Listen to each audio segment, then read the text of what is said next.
Hello dear students, কেমন আছো সবাই? আশা করি ভালোই আছো। তো চলে এসেছি তোমাদের সামনে আরো একটি নতুন ভিডিও নিয়ে। তো সেই ভিডিওটা কি, ক্লাস 11-এর তৃতীয় সেমিস্টার তোমরা শুরু করেছো। জৈব রসায়ন খুবই কঠিন জিনিস, এটা তোমাদের মনে একটা ভুল ধারণা থাকে। কেন না, জৈব রসায়নের টেকনিক, টিপস, মেকানিজম, টার্মিনোলজি এগুলো অনেক কঠিন কঠিন টার্ম থাকে, যেগুলোর জন্য তোমাদেরকে অনেক কঠিন লাগে জৈব রসায়ন। সেই জন্য জৈব রসায়ন তোমরা সঠিকভাবে বুঝতে পারো না। যারা যারা বুঝতে পারছো না, যারা যারা সঠিকভাবে মনে রাখতে পারছো না, কী করে পড়বে, কী করে মনে রাখবে, তো সমস্ত কিছু টেকনিক নিয়ে, সমস্ত কিছু টিপস নিয়ে সহজ ভাষায় সরলভাবে জৈব রসায়নকে বোঝার জন্য আমি চলে এসেছি। ওয়েলকাম টু পিয়ার কেমিস্ট্রি ক্লাস। সহজভাবে জৈব রসায়নকে বোঝার জন্য তোমরা আমার জৈব রসায়নের ভিডিওগুলি দেখতে থাকো। এই ভিডিওগুলি দেখা যদি তোমরা কমপ্লিট করে নাও, জৈব রসায়ন বুঝতে তোমাদের একটুকুও সমস্যা থাকবে না। জৈব রসায়ন জলের মতো সোজা লাগবে। যদি না বুঝতে পারো আমাকে তোমরা বলবে তাহলে, কিন্তু একটি শব্দ, তোমাদেরকে সমস্ত ভিডিও দেখা কমপ্লিট করতে হবে। আমরা প্রত্যেকটা পার্টে জৈব রসায়নের ভিডিও দিতে থাকবো। চ্যাপ্টার অনেক বড়, তো সেই হিসাবে তোমরা সমস্ত চ্যাপ্টারের ভিডিওগুলো ভালো করে ফলো করো। জৈব রসায়নের মধ্যে আর বিন্দুমাত্র তোমাদের সমস্যা থাকবে না, কোনো জড়তা থাকবে না, এইটুকু আমি তোমাদেরকে গ্যারেন্টি দিয়ে বলতে পারি। তো চলো শুরু করি জৈব রসায়ন নিয়ে আলোচনা। যে আণবিক সংকেত থেকে সমযোজী বন্ধনের সংখ্যা নির্ণয়। যে কোনো একটা জৈব যৌগের যদি শর্ট ফর্মুলা দেওয়া থাকে, সেখান থেকে তার মধ্যে কটি বন্ধন আছে বা কটি সমযোজী বন্ধন আছে সেটা আমরা হিসাব করতে পারব। এরপর সমযোজী বন্ধনের সংখ্যা যদি আমরা হিসাব করতে পারি, তাহলে মোটামুটি আমরা যৌগের সংকেত হিসাব করতে, মানে যৌগের গঠনটাও হিসাব করতে পারবো, যে যৌগটার সম্ভাব্য গঠন কি হতে পারে। তো যে কোনো একটা যদি উদাহরণ আমরা নিয়ে নিই, যেমন ধরো একটা উদাহরণ আমরা নিলাম C2H2Cl4, C2H2Cl4 একটি জৈব যৌগের সংক্ষিপ্ত সংকেত, তাই তো?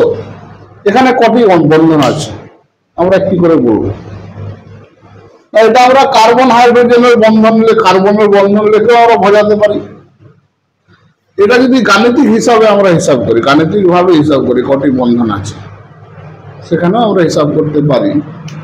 না, সমযোজী বন্ধনের সংখ্যা নির্ণয়ের সূত্রটা আমরা প্রথমে লিখে নিই।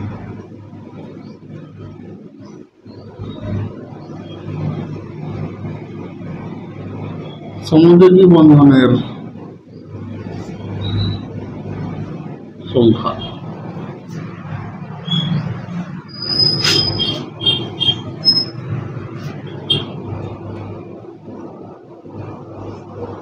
যৌগে উপস্থিত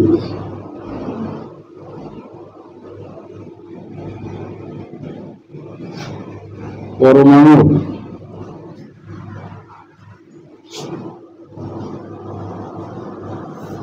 অষ্টক পূর্তির জন্য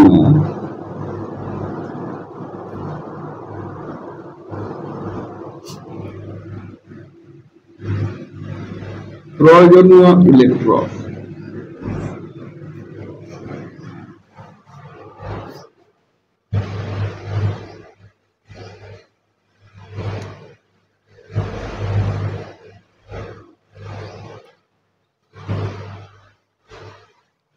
মাইনাস যৌগে উপস্থিত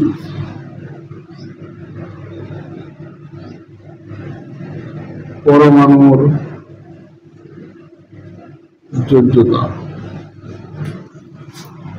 ডিভাইডেড বাই 2। তার মানে একটা জৈব যৌগে যতগুলি পরমাণু আছে তাদের অষ্টক পূর্তির জন্য কতগুলি ইলেকট্রন প্রয়োজন সেটা আমাদেরকে হিসাব করতে হবে, সেগুলো যোগ করতে হবে।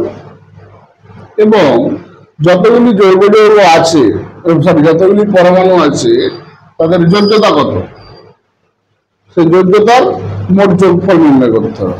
তাকে 2 দিয়ে ভাগ করলেই আমরা পেয়ে যাব। যোগ্যতা ঠিক নয়, যোগ্যতা ইলেকট্রন,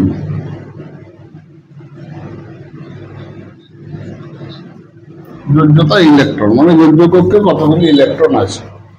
এখানে ধরো কি কি পরমাণু আছে, 2টি কার্বন পরমাণু আছে, 2টি হাইড্রোজেন পরমাণু আছে, আর 4টি ক্লোরিন পরমাণু আছে। এবার কার্বনের ইলেকট্রন বিন্যাস করো। কার্বনের ইলেকট্রন বিন্যাস কি না, 1s2 2s2 2p2, এটি কার্বনের ইলেকট্রন বিন্যাস। তাহলে যোগ্য কক্ষ কোনটা, 2s2 2p2। তাহলে 2s2 এবং 2p2 তে মোট কটি ইলেকট্রন থাকতে পারে, 8টি। তাহলে অষ্টক পূরণের জন্য 8টি ইলেকট্রন লাগে। আচ্ছা, কিন্তু টোটাল আমার কটা লাগবে, 8টা। তো তাহলে অষ্টকের জন্য 8টা ইলেকট্রন লাগবে। সেই জন্য 2 গুণিত 8 কার্বনের জন্য আমরা লিখব। 2টি কার্বন পরমাণু আছে। একইভাবে ক্লোরিনের ইলেকট্রন বিন্যাস করো, 1s2 2s2 2p6 3s2 3p5। দেখো এখানেও 3s3p, এখানেও মোট 8টি ইলেকট্রন থাকতে পারে। সেই জন্য এখানেও আমরা লিখব প্লাস 2 গুণিত 8 প্লাস হাইড্রোজেন, সরি 2 গুণিত 4 4 গুণিত 8, ক্লোরিন আছে 4টি, হাইড্রোজেন আছে 2টি। হাইড্রোজেনের ইলেকট্রন বিন্যাস করো, 1s1। তাহলে 1s এ কত ইলেকট্রন থাকতে পারে, সর্বোচ্চ 2টি। তাহলে 2টি হাইড্রোজেন পরমাণু আছে, 2টি ইলেকট্রন থাকতে পারে। এটা হলো অষ্টক পূর্তির জন্য প্রয়োজনীয় ইলেকট্রন। মাইনাস যৌগগুলিতে যৌগে উপস্থিত যে পরমাণু আছে তাদের যোগ্য কক্ষের ইলেকট্রন। কার্বনে দেখো যোগ্য কক্ষের ইলেকট্রন আছে 4, তাহলে 2 গুণিত 4 প্লাস 4 গুণিত 7। কেন না, ক্লোরিন দেখো ক্লোরিনের 7টি আছে, সেই জন্য 4 গুণিত 7 লিখলাম। হাইড্রোজেনে 1টি আছে, 2টি হাইড্রোজেন পরমাণু আছে, 2 গুণিত 1 ডিভাইডেড বাই 2। এটা ক্যালকুলেশন করো কত হচ্ছে, দেখো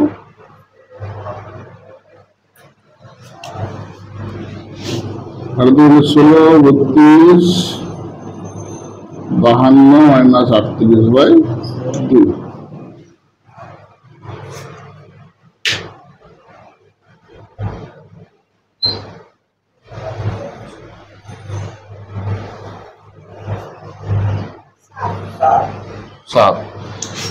তাহলে আসবে 7। তাহলে এখানে সমযোজী বন্ধনের সংখ্যা হলো 7।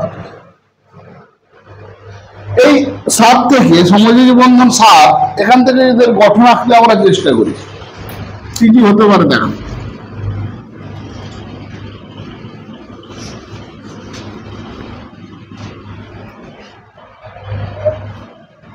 দুটি কার্বন আছে, দুটি কার্বনের মধ্যে একটি বন্ধন থাকবে, দুটি হাইড্রোজেন আছে,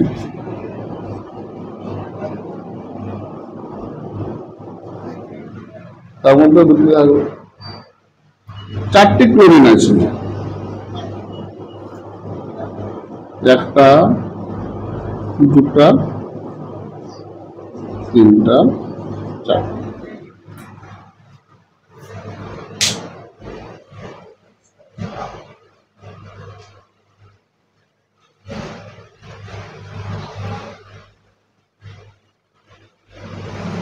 এটা হতে পারে 7টা হয়ে গেল, দেখো 3 3 6 7। আবার একটা হতে পারে, আমি হাইড্রোজেন গুলোকে এক পাশেই রাখলাম, এখানে ক্লোরিন দিয়ে দিলাম, এই ক্লোরিনটা এখানে হাইড্রোজেন দিয়ে দিলাম, এটা একটা গঠন হতে পারে। তাহলে ধর সমযোজী বন্ধনের সংখ্যা যদি আমরা হিসাব করতে পারি, সেখান থেকে যৌগের যে সংক্ষিপ্ত গঠন থাকবে সেটা আমরা হিসাব করতে পারব। কি বললাম, বোঝা গেল? এরপর কোন সমযোজী বন্ধনে বা কোন সমযোজী যৌগে বা কোন জৈব যৌগে এই সব বন্ধনগুলো আমরা দেখলাম কি এক বন্ধনে, দ্বিবন্ধন আছে কিনা কি করে বুঝবো?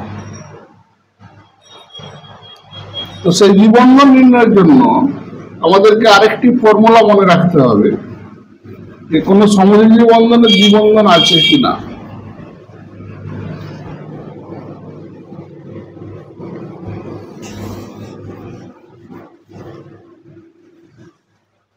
সেটা নির্ণয়ের জন্য আমাদেরকে পড়তে হবে দ্বিবন্ধন তুলাঙ্ক।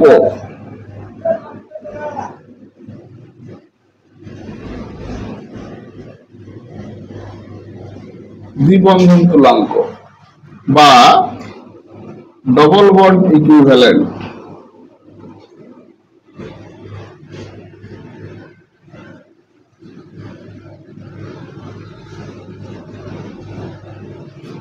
বা এটাকে আমরা আরেকটা নামে প্রকাশ করতে পারি, হাইড্রোজেন ঘাটতি সূচক।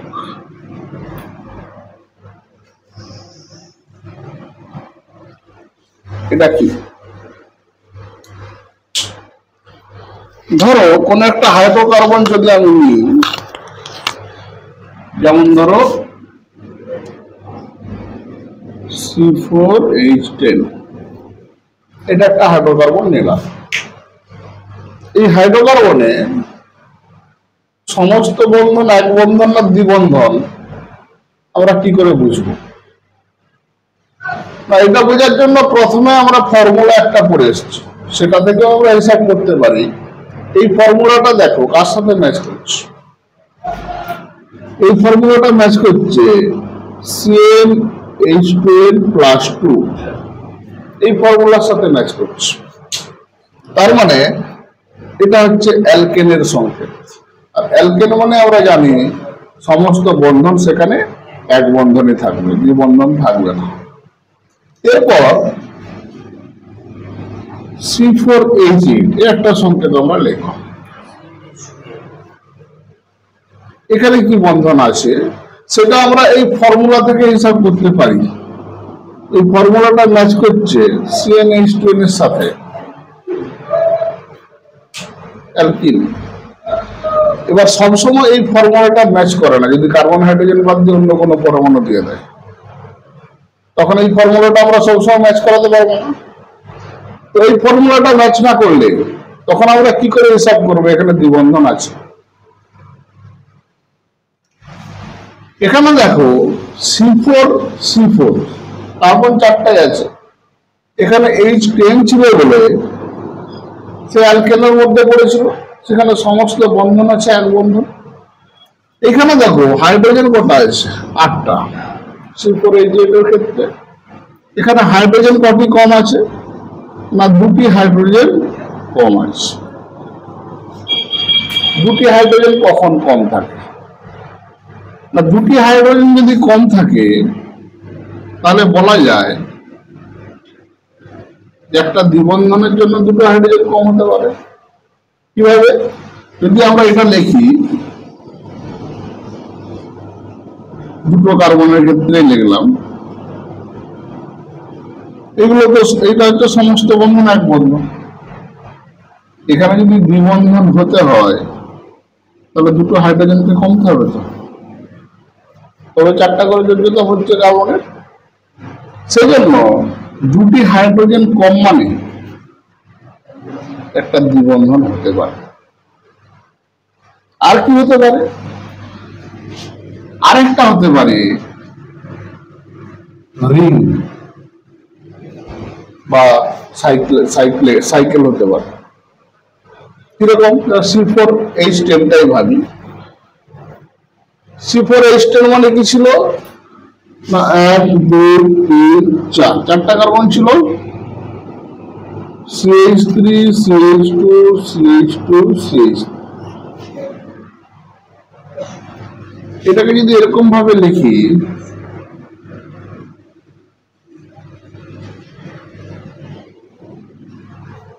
চারটাই কার্বন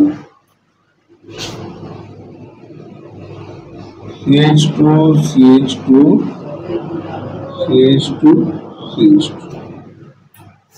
তার মানে কি কার্বনের এই প্রান্ত আর এই প্রান্ত যুক্ত হয়ে যাচ্ছে তবে গিয়ে রিং হচ্ছে তাহলে একটা কার্বনের প্রান্ত আরেকটা কার্বনের প্রান্তের সঙ্গে যখন যুক্ত হচ্ছে তখন দু জায়গা থেকে দুটো হাইড্রোজেন কমে যাচ্ছে তাই তো এটাকে যদি আমরা দ্বিবন্ধন দিয়ে লিখি এভাবে লিখবো যেটা আমরা দেখে এলাম CH3 CH CH CH3 কেউ দ্বিবন্ধন সাইডেও দিতে পারে আমি মাঝে দিয়েছি সাইডেও দেওয়া যেতে পারে তো দুটি হাইড্রোজেন একটি জায়গায় কম হচ্ছে কার থেকে না স্বাভাবিক অ্যালকেনের গঠনের থেকে দুটি হাইড্রোজেন কম হচ্ছে মানে সেখানে একটি বন্ধন কম হচ্ছে মানে বন্ধন বাড়ছে সেই বন্ধনটা দ্বিবন্ধন হতে পারে আবার কখনো কখনো সাইক্লিকও হতে পারে তো কোন সমযোজী যৌগে কতগুলি দ্বিবন্ধন হতে পারে বা কতগুলি রিং হতে পারে সেটা আমরা হিসাব করব দ্বিবন্ধন তুলাঙ্ক বা ডবল বন্ড ইকুইভ্যালেন্ট এখানে আরেকটা টার্ম বলেছিলাম হাইড্রোজেন ঘাটতি সূচক এখানে দেখো দুটি হাইড্রোজেন কম হয়েছে বলে একটি দ্বিবন্ধন তৈরি হওয়ার সম্ভাবনা আছে তাহলে এখানে হাইড্রোজেনের ঘাটতি 2 হলে দ্বিবন্ধন তুলাঙ্ক হবে 1 কারণ একটি বন্ধন বা একটি রিং তৈরির জন্য দুটি হাইড্রোজেন কমছে এখানে হাইড্রোজেনের সংখ্যার অর্ধেক হবে দ্বিবন্ধন তুল্যাঙ্ক যদি তোমার 4টি হাইড্রোজেন কম হয় সেখানে দ্বিবন্ধন তুল্যাঙ্ক হবে 2 যেহেতু হাইড্রোজেনের ঘাটতি থেকেও আমরা দ্বিবন্ধন তুল্যাঙ্ক হিসাব করতে পারি সেই জন্য তার আরেকটি নাম হচ্ছে হাইড্রোজেন ঘাটতি সূচক কি বললাম বোঝা গেল এরপর যদি শুধুমাত্র হাইড্রোজেন কার্বন না থাকে অন্য পরমাণু দিয়েও আমরা কি করে হিসাব করতে পারি দ্বিবন্ধন তুল্যাঙ্ক সেটা আমরা দেখব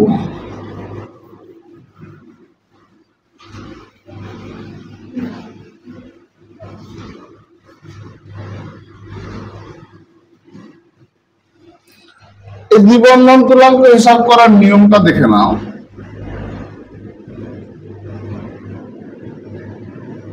দ্বিবন্ধন তুল্যাঙ্ক বা ডবল বন্ড ইকুইভ্যালেন্ট আমরা কি করে হিসাব করব না summation of n into v minus 2 divided by 2 plus 1 এই সমীকরণটি মনে রাখবে এই সমীকরণটা এখানে n কি n হচ্ছে পরমাণু সংখ্যা যে কোনো একটা পরমাণু যখন আমরা ধরবো তার পরমাণু সংখ্যা সেই পরমাণু কটি আছে ভি হচ্ছে যে পরমাণুকে ধরবো তার যোজ্যতা বাকি আর কিছু নেই তার সংখ্যা আর যোজ্যতা এখান থেকে ডবল বন্ড ইকুইভ্যালেন্ট আমরা হিসাব করতে পারবো যেমন একটা উদাহরণ দিয়ে দেখি C8 H8 Br2 এখানে হাইড্রোজেন নেই তাহলে CnH2 এর ফর্মুলা আমরা এখানে ফেলতে পারবো না কারণ সমস্ত পরমাণু কিন্তু হাইড্রোজেন নয় তখন দ্বিবন্ধন আছে কি নাই এটা থেকে হিসাব করতে হবে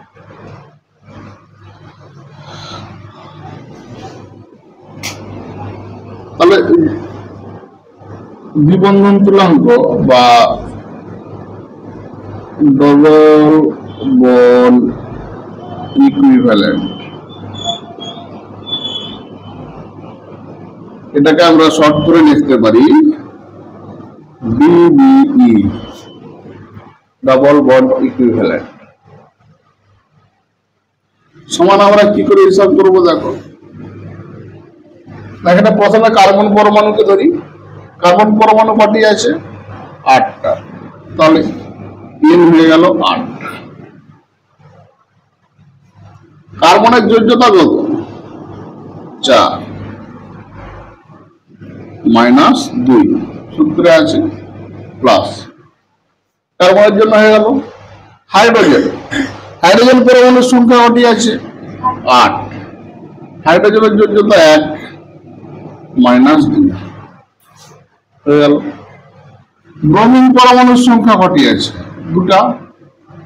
ব্রোমিনের যোজ্যতা 1 মাইনাস 2 প্লাস 1 ডিভাইডেড বাই 2। এরপর দেখো এইটা যদি আমরা হিসাব করি কত পাবো না,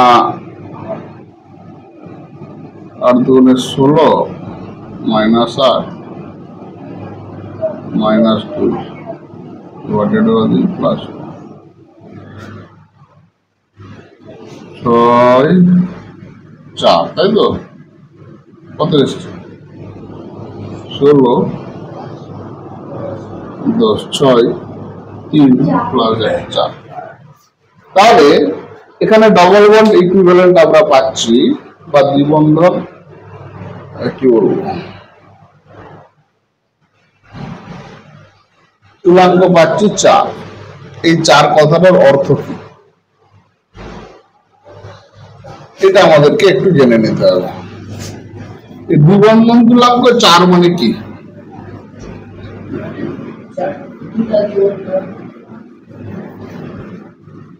না, সেটা ছিল হাইড্রোজেন ঘাটতির অর্ধেক। এখানে দ্বিবন্ধন তুলাঙ্ক মানে হাইড্রোজেন ঘাটতি আছে 8।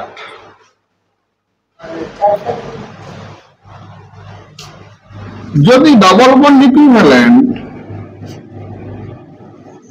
1 হয়,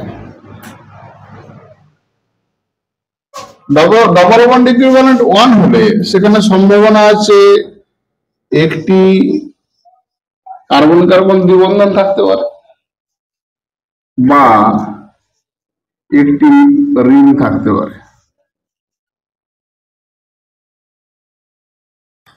যদি ডিবি দুটো থাকে তাহলে দুটি দ্বিবন্ধন থাকতে পারে। দুটি দ্বিবন্ধন থাকতে পারে, বা এখানে সম্ভাবনা কি আছে না, একটি দ্বিবন্ধন একটি রিং এরকম হতে পারে, বা একটি ত্রিবন্ধন থাকতে পারে। ঠিক আছে?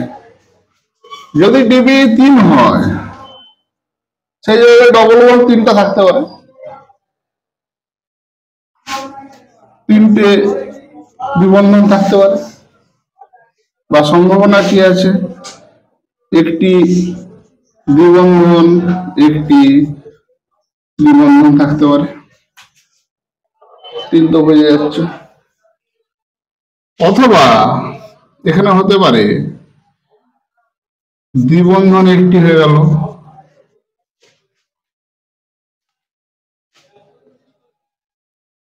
রিং দুটি হতে পারে। উল্টোটা হতে পারে দুটি দ্বিবন্ধন একটি রিং, দুটি দ্বিবন্ধন রিং হতে পারে একটি।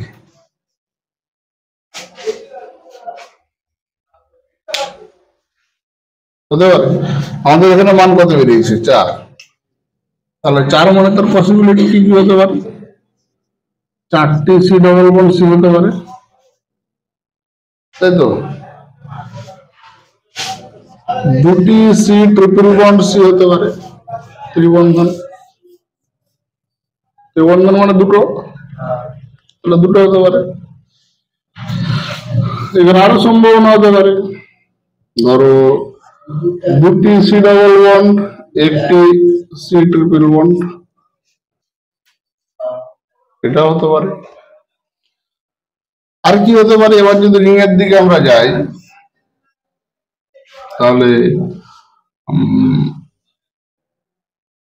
চারটা আছে, চারটা মানে তিনটি সি ডবল বন্ড হতে পারে, একটি রিং হতে পারে, দুটি সি ডবল বন্ড সি হতে পারে, দুটি রিং হতে পারে। তার রিংয়ের ত্রিবন্ধন তো হবে না, তো দুটা দ্বিবন্ধন দুটো রিং হতে পারে। বা এরকমও সম্ভব একটা সি ডবল বন্ড তিনটে রিং, এরকম হতে পারে।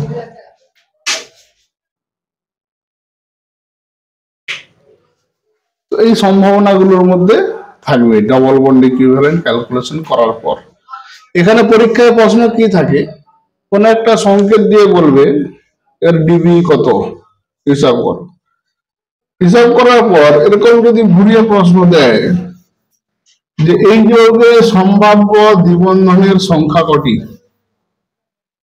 তখনও তোমাকে এইভাবেই হিসাব করতে হবে। আমরা এখানে কি দেখেছিলাম না, C8H8Br2, তাই তো?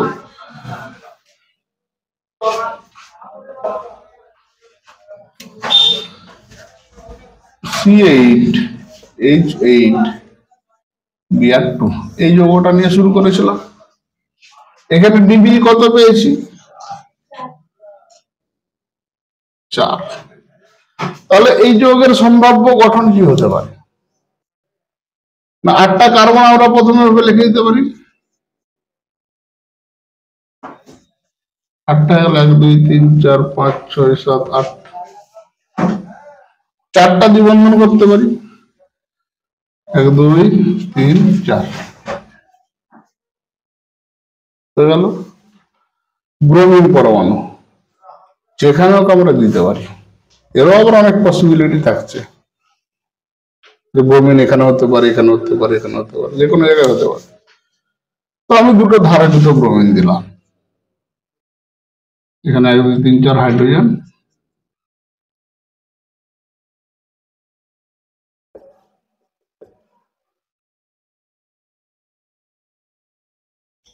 এটা মাঝে যে কোনো কার্বনে বসতে পারে, সেটা বসিয়ে বসিয়ে এর অনেক কম্বিনেশন হতে পারে। ব্রোমিন বসানোর কম্বিনেশনটা আমরা দেখাচ্ছি না, আমরা ডবল বন্ড ইকুইভ্যালেন্টটা দেখাচ্ছি। তো এখানে 4টায় দ্বিবন্ধন হতে পারে, একটা সংকেত হতে পারে, আর কি হতে পারে?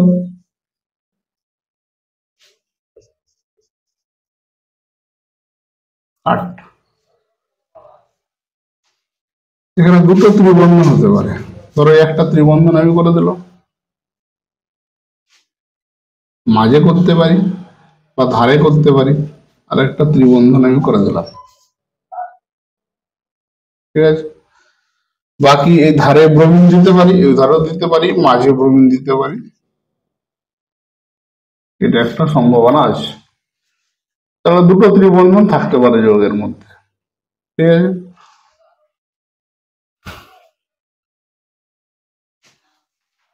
আচ্ছা, দুটো দ্বিবন্ধন, দুটো ত্রিবন্ধন হলো, আর কি হতে পারে?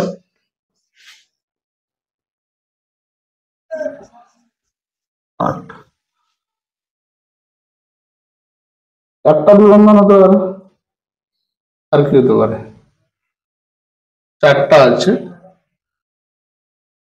একটা ত্রিবন্ধন হলে, হ্যাঁ একটা ত্রিবন্ধন হতে পারে, দুটা দ্বিবন্ধন হতে পারে, আমি এখানে একটা দিয়ে দিলাম, এখানে একটা দিয়ে দিলাম, বাকি হাইড্রোজেন ব্রোমিন দিয়ে আমি ভর্তি করে দেবো, এটা একটা সম্ভাবনা আছে। দেখো হাইড্রোজেনে কিন্তু এখানে সব একই হয়ে যাবে, হাইড্রোজেন এখানে কত, 4টা, 1 2 2 3 4 5 6 7 8, যোগ্যতা বুঝিয়ে দেওয়া আছে, ব্রোমিন দুটো দেওয়া আছে। এখানে যদি আমরা লিখি হাইড্রোজেন গুলো ভর্তি করে দেওয়া যেতে পারে। তো এটা গেল দ্বিবন্ধন ত্রিবন্ধন। যদি রিংয়ের ক্ষেত্রে আমরা দেখি,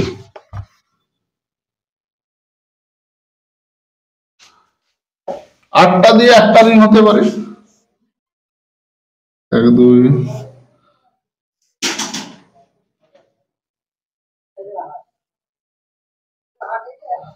1 2 3 4 5 6 7 এক দুই তিন চার পাঁচ ছয় সাত আট হয়ে গেছে দাঁড়া।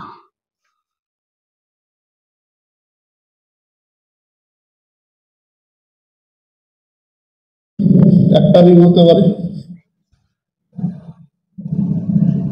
তাহলে আটটা কার্বন আছে দেখো। এক দুই তিন চার পাঁচ ছয়, এলো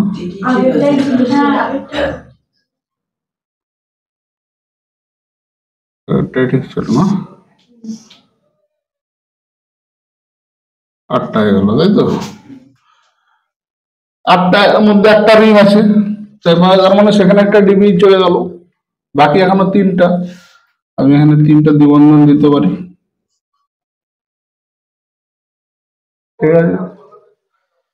এখানে একটা রিং হতে পারে, দুটো রিং হতে পারে, দুটো দ্বিবন্ধন হতে পারে।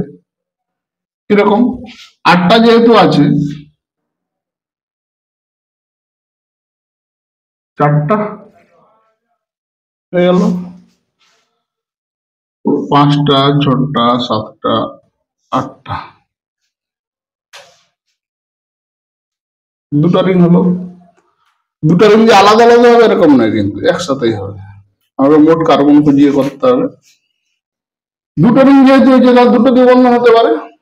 দুটো দ্বিবন্ধন আমি ধর এখানে একটা দিয়ে দিলাম, এখানে একটা দিয়ে দিলাম, বা এখানেও দুটো হতে পারে, এখানেও দুটো হতে পারে। যে কোনো জায়গায় দ্বিবন্ধন দুটো আমি বসাতে পারি। তো এটা হচ্ছে দুটো রিং দুটো দ্বিবন্ধন।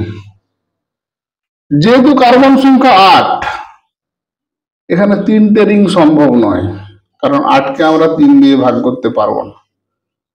আমরা কি জানি, রিং সম্ভব মিনিমাম 3 মেম্বার থেকে, 3 কার্বন বিশিষ্ট, 4 কার্বন বিশিষ্ট, 5 6 7 8 এভাবে চলতে থাকবে। তাহলে আট কার্বন সংখ্যাকে যদি আমি তিনটে রিং করতে চাই, তাহলে মিনিমাম 3টে কার্বন লাগবে, 3 3 9, 9টা কার্বন লাগবে। একটা রিং এর জন্য 3টে কার্বন লাগবে, কিন্তু এখানে আছে ম্যাক্সিমাম 8টা। সুতরাং এখানে থিওরিটিক্যালি সম্ভব হলেও প্র্যাকটিক্যালি কিন্তু 3টে রিং একটা দ্বিবন্ধন সম্ভব নয়। এখানে তাহলে রিং এর ক্ষেত্রে সম্ভব, একটা রিং 3টে দ্বিবন্ধন হতে পারে, দুটো রিং দুটো দ্বিবন্ধন হতে পারে। কি বললাম, বোঝা গেল?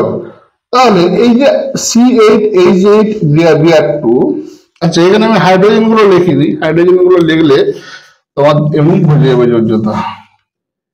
ধর এখানে 1 2 3 4, একটা দুটা তিনটা, 2 5টা, 2 7টা, 1 8টা। এবার এখানে ব্রোমিন বসিয়ে দাও, ব্রোমিনের জন্য দুটো। তাহলে যে কোনো যোগ্যতায় দুটা ব্রোমিন বসে দাও, বাকি 8টা হাইড্রোজেন বসে দাও, তাহলে তোমার যোগ্যতা ফিল আপ হয়ে যাবে। কি বললাম, বোঝা গেল? তাহলে এখানে মেনলি যেটা শিখতে হবে, যে ডবল বন্ড ইকুইভ্যালেন্ট বা দ্বিবন্ধন তুল্যাঙ্ক যে কোনো যৌগের ক্ষেত্রে আমরা কিভাবে হিসাব করতে পারি, এবং সেখান থেকে একটি যৌগের সম্ভাব্য গঠন কি হতে পারে। এই সম্ভাব্য গঠনের ক্ষেত্রে ছোট সংকেত দেবে, এটা একটু বড় হয়ে গেছে, ছোট দিয়ে দেবো। তুই বললো কি কি সংকেত সম্ভব, সেখান থেকে সংকেত আমরা সহজেই হিসাব করতে পারবো, শুধু ডিবিটা দেখে। যেখান থেকে শর্ট প্রশ্ন পড়তে পারে যে একটি যৌগ দিয়ে দিল, দিয়ে বললো এর ডিবি কত, বা এখানে সম্ভাব্য দ্বিবন্ধন বা ত্রিবন্ধনের সংখ্যা কত, এই ধরনের প্রশ্ন কিন্তু আসতে পারে ডবল বন্ড ইকুইভ্যালেন্ট থেকে। একটা ছোট দেখে তোমরা নিজেরা করো, C6H8, এখানে ডিবি কত, তার সম্ভাব্য গঠন কি আছে?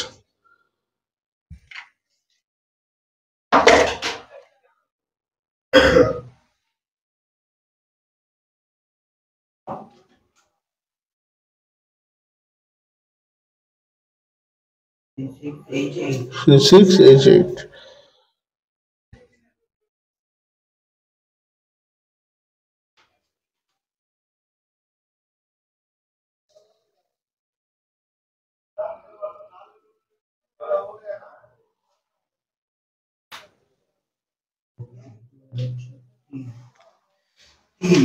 ডিবি 3